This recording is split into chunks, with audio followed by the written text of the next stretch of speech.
Hello my dear viewers, welcome to Shiva's unlocks. ఈ వీడియోలో మనం పాస్ట్ పర్ఫెక్ట్ కంటిన్యూస్ టెన్స్ గురించి చూద్దాం. The past perfect continuous tense tells us about an action that started in the past, continued for some time, and stopped before another past action happened. అంటే సింపుల్గా చెప్పాలంటే పాస్ట్లో జరిగింది ఇదంతా. పాస్ట్లో ఒకనొక టైంలో మనం ఒక పని స్టార్ట్ చేసాం అండ్ కొంచెం సమయం దాకా చేసాం, తర్వాత ఆపేసాం. ఎప్పుడు ఆపేసాం అంటే తర్వాత ఇంకొక యాక్షన్ జరిగింది, ఆ యాక్షన్ జరిగినప్పుడు ఆపేసాం. లేదా యాక్షన్ జరిగినా జరగకపోయినా ఆ పనిని మనం ఆపేసాం. అర్థమైందా?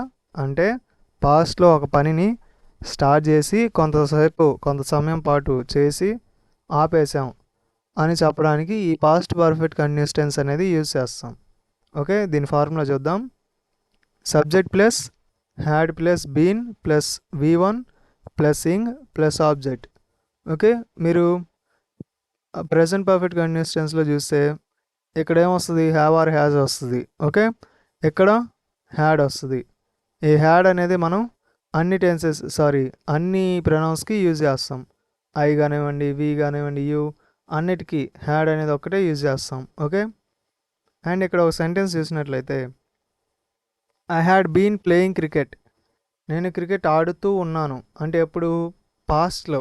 ఓకే, కానీ మనం ఇది ట్రాన్స్లేట్ చేసినప్పుడు ఇలాగే వస్తుంది. కానీ మనం ఏం అర్థం చేసుకోవాలి? పాస్ట్లో క్రికెట్ ఆడుతూ ఉన్నాను ఒక సమయంలో అని. And I had not been playing cricket. నేను క్రికెట్ ఆడుతూ లేను. Had I been playing cricket. నేను క్రికెట్ ఆడుతూ ఉన్నానా? Had I not been playing cricket. నేను క్రికెట్ ఆడుతూ లేనా? ఓకే, ఇది ఎగ్జాక్ట్ మీనింగ్స్ ఇలా ఇస్తాయి. కానీ మనం ఈ past perfect continuous tense correct usage ఎలా వాడాలి అంటే ఇక్కడ చూడండి. I had been studying for 2 hours before my friend came. నా స్నేహితుడు వచ్చే ముందు నేను 2 గంటలుగా చదువుతున్నాను. అంటే మా ఫ్రెండ్ అతను వచ్చాడు, అతను రాక ముందుటి నుంచి ఒక 2 hours నేను చదివాను. అతను వచ్చినప్పుడు నేను ఆపేశాను. ఓకే, మన డెఫినేషన్లో కూడా ఇదే కదా ఉంది. ఏంటి? ఒక పనిని ఇంకొక పని జరిగే ముందు వరకు చేస్తూ ఉన్నాము అని. Okay, I had been studying for 2 hours before my friend came. నా స్నేహితుడు వచ్చే ముందు నేను 2 గంటలుగా చదువుతున్నాను. And she had been cooking since morning before the guest arrived. అతిథులు వచ్చేలోపు ఆమె ఉదయం నుంచి వంట చేస్తోంది. అంటే గెస్ట్ వచ్చారు, వాళ్ళు రాకముందు ఉదయం నుంచి చేస్తూ ఉంది వంట. అర్థమైందా? ఇదేంది? ఇక్కడ పాయింట్ ఆఫ్ టైం చెప్తుంది. పైన ఫర్ అన్నాం కాబట్టి పీరియడ్ ఆఫ్ టైం. ఓకే, ఈ ప్రెజెంట్ పర్ఫెక్ట్ కంటిన్యూస్ టెన్స్లో అయినా, పాస్ట్ పర్ఫెక్ట్ కంటిన్యూస్ టెన్స్ అయినా, ఫ్యూచర్ పర్ఫెక్ట్ కంటిన్యూస్ టెన్స్ అయినా ఈ ఫర్ అనేవి, సిన్స్ అనేవి మనం వాడుతూనే ఉంటాం. Okay, they had been playing cricket for 3 hours before it started raining. వర్షం ప్రారంభమయ్యే లోపు వారు 3 గంటలుగా క్రికెట్ ఆడుతున్నారు. అంటే వర్షం పడటం స్టార్ట్ అయింది. వర్షం స్టార్ట్ అవ్వకముందు వాళ్ళు 3 hours ఆడారు. అర్థమైందా? అంటే ఏంది? పాస్ట్లో ఒక పని స్టార్ట్ అయింది, కొంత సమయం పాటు జరిగింది, తర్వాత ఆగిపోయింది. ఇలాంటి వాటిని మనం పాస్ట్ పర్ఫెక్ట్ కంటిన్యూస్ టెన్స్లో చెప్తాం. సో ఈ 2 ఎగ్జాంపుల్స్ కూడా చూద్దాం. We had been waiting for the bus for an hour before it arrived. Bus వచ్చేలోపు మేము 1 గంటగా ఎదురు చూస్తున్నాము. అంటే బస్సు వచ్చింది, అది రాకముందు ఎంతసేపు? 1 గంట సేపు మనం ఎదురు చూసాం.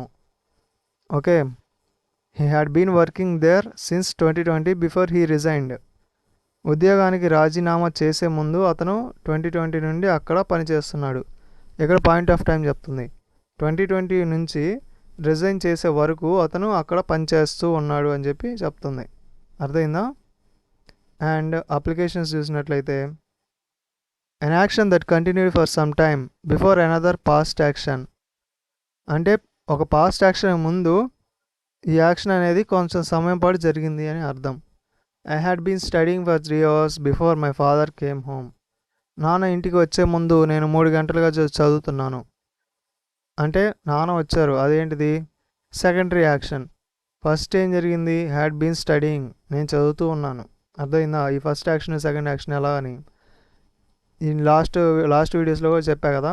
ఫస్ట్ యాక్షన్ ఏమో ఇక్కడ మనం వాడే ఈ టెన్స్లో ఉంటుంది. I had been studying. ఇప్పుడు మనం ప్రజెంట్ పర్ఫెక్ట్ కంటిన్యూస్ టెన్స్ కాబట్టి ఇది ఫస్ట్ యాక్షన్, అంటే ఇది ముందే జరిగిపోయింది. ఫ్యూచర్ యాక్షన్ ఏంటిది, సెకండ్ యాక్షన్ ఏంటిది, దాని తర్వాత జరిగింది. Okay, and to show the duration of a past action, she had been living in Hyderabad for 5 years before moving to Chennai.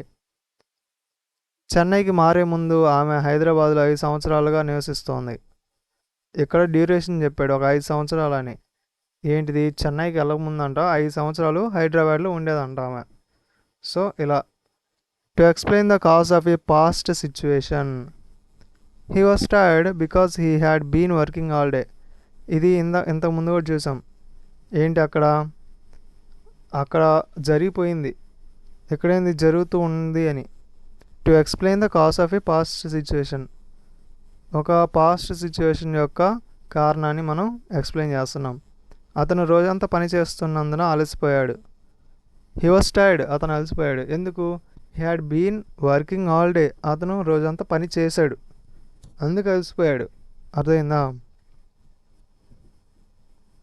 An action that was in progress before another past event, ఒక event జరిగే ముందు మనం ఒక action అనేది ప్రోగ్రెస్లో ఉంది అని చెప్పడానికి కూడా చెప్తాం.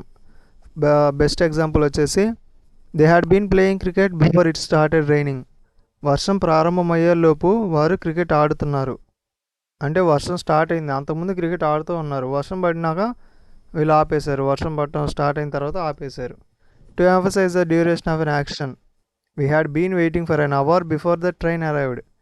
అంటే ఒక డ్యూరేషన్ చెప్పడానికి కూడా. ఓకే, ఈ ఎగ్జాంపుల్ ఈ అప్లికేషన్ పైన కూడా ఒకసారి వచ్చింది కదా, to show the duration. Okay, we had been waiting for an hour before the train arrived. రైలు వచ్చేలోపు మేము 1 గంటగా ఎదురు చూస్తున్నాము. అంటే ట్రైన్ వచ్చింది, ట్రైన్ రాకముందు 1 గంట నుంచి దానికోసం వెయిట్ చేస్తూ ఉన్నామని అర్థం. ఓకే, సో ఇలా మనం ప్రజెంట్ పర్ఫెక్ట్ కంటిన్యూస్ టెన్స్లో సెంటెన్సెస్ అనేవి క్రియేట్ చేయొచ్చు. కీవర్డ్స్ వచ్చేసరికి సిన్స్, నుంచి, ఫర్, కాల వ్యవధి, before, by the time, until, all day, ఇలా మనకి కీవర్డ్స్ అనేవి ఉంటాయి. అండ్ ఎస్ఆర్ నో క్వశ్చన్స్ వస్తే same. Had you been studying for 2 hours before the exam, పరీక్షకు ముందు నువ్వు 2 గంటలుగా చదువుతున్నావా, అంటే పరీక్ష రాసే ముందు నువ్వు 2 గంటలుగా చదువుతూ ఉన్నావా అని. Had you been working since morning, అతను ఉదయం నుంచి పని చేస్తున్నాడా. Had she been cooking before the guest arrived, అతిథులు వచ్చేలోపు ఆమె వంట చేస్తుందా. Had they been playing cricket before it rained, వర్షం పడేలోపు వారు క్రికెట్ ఆడుతున్నారా. Had we been waiting for a long time, మనం చాలాసేపటి నుంచి ఎదురు చూస్తున్నామా. ఓకే, వీటికి ఎస్ఆర్ నో ఆన్సర్స్ అనేవి మనం ఇవ్వచ్చు. సో ఒకసారి మళ్ళీ రివ్యూ చూద్దాం. పాస్ట్ పర్ఫెక్ట్ కంటిన్యూస్ టెన్స్ అనేది ఎందుకు యూజ్ చేస్తాం, పాస్ట్లో ఒక పని అనేది స్టార్ట్ అయ్యి కొంత సమయం జరిగి తర్వాత కొద్దిసేపటికి ఆగిపోయింది అని చెప్తాం. ఎప్పుడు ఇంకొక పని జరగడం కానివ్వండి, లేదా దానికయ్యే అది కొద్దిసేపటి తర్వాత ఆగిపోయింది అని చెప్పడానికి ఈ పాస్ట్ పర్ఫెక్ట్ కంటిన్యూస్ టెన్స్ అనేది యూజ్ చేస్తాం. ఫార్ములా వచ్చేసి subject plus had plus been plus V1 plus ing plus object. Okay, simple example ఏంటి, I have been studying for 3 hours before my father came home. నాన్న ఇంటికి వచ్చే ముందు నేను 3 గంటలుగా చదువుతున్నాను. Okay, so past perfect continuous tense గురించి మీకు అర్థమైందని నేను అనుకుంటున్నాను. సో మీకు ఏమైనా డౌట్స్ ఉంటే కామెంట్స్లో కామెంట్ చేయండి, నేను ఎక్స్ప్లెయిన్ చేస్తాను. అండ్ ఈ వీడియో ఎండ్ వరకు చూసినందుకు థ్యాంక్ యూ గైస్. అండ్ ఈ వీడియో మీకు నచ్చినట్లయితే లైక్ చేయండి, షేర్ చేయండి, అండ్ మన ఛానల్కి సబ్స్క్రైబ్ చేసుకోండి. Thank you.